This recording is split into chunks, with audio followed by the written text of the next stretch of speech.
নমস্কার, আমি ডাক্তার পরমার্থ ভট্টাচার্য। আমি এসএসকেএম হাসপাতালের কার্ডিওলজি বিভাগে কর্মরত। তাছাড়া আমি ডায়াবেটিস এবং কার্ডিওলজি রোগী আমার নিজের প্রাইভেট চেম্বারে দেখে থাকি। সেটা মিষ্টি হোক, সেটা সিগারেটই হোক, সেটা অ্যালকোহলই হোক, এটা আমার মনের জোরের উপর নির্ভর করে। এটা কোনো ডাক্তার বা কোনো ওষুধের উপর নির্ভর করে না। এই জিনিসগুলি কিন্তু ডেফিনেটলি ক্ষতিকারক, কেননা এরা সুগারটাকে অনেক তাড়াতাড়ি বাড়ায়। যদি কারো ডায়াবেটিস নাও থাকে, তারও যদি এরকম পিকিং হয়, তাহলেও সেটা ব্যাড। সোজা গল্পটা হচ্ছে মিষ্টিটা ছাড়তে হবে। এ নিয়ে কোনো কম্প্রোমাইজের জায়গা নেই। আমি আপনাদের কনফিডেন্টলি এই কথাটা বলতে পারি, সেটা হচ্ছে আমায় কোনো জিনিস ছাড়তে হবে, সেটা মিষ্টি হোক, সেটা সিগারেটই হোক, সেটা অ্যালকোহলই হোক, এটা আমার মনের জোরের উপর নির্ভর করে। এটা কোনো ডাক্তার বা কোনো ওষুধের উপর নির্ভর করে না। আপনার দুটো জিনিস ডায়াবেটিক রোগীদের পক্ষে যথেষ্ট ক্ষতিকারক।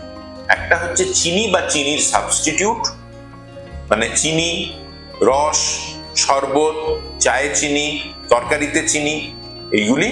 আর একটা হচ্ছে ময়দা এবং ময়দার ডেরিভেটিভ, অর্থাৎ ময়দা থেকে যে খাবারগুলো তৈরি হয়, বিস্কুট, পাউরুটি, পরোটা, বাড়িতে তৈরি লুচি, নিমকি, এই জিনিসগুলি কিন্তু ডেফিনেটলি ক্ষতিকারক, কেননা এরা সুগারটাকে অনেক তাড়াতাড়ি বাড়ায়।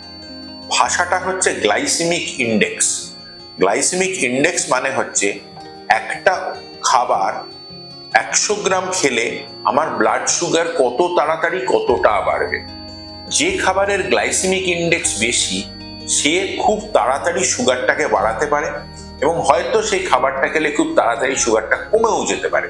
মানে আপনি ওষুধ খেয়েছেন, আপনি হাই গ্লাইসেমিক ইন্ডেক্সের একটা খাবার খেলেন, আপনার সুগারটা হঠাৎ 70 থেকে বেড়ে 270 হয়ে গেল।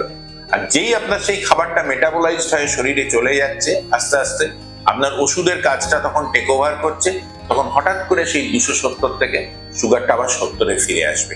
এই সাডেন শুট ডাউন, এই যে Peking, this is bad for any diabetic individual. Per se, this is bad for any individual.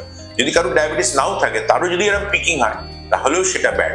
সেই জন্য ফ্র্যাঙ্ক চিনি এবং ফ্র্যাঙ্ক ময়দার খাবার আমরা যত সংযতভাবে খাবো, তত আমরা ভালো থাকবো।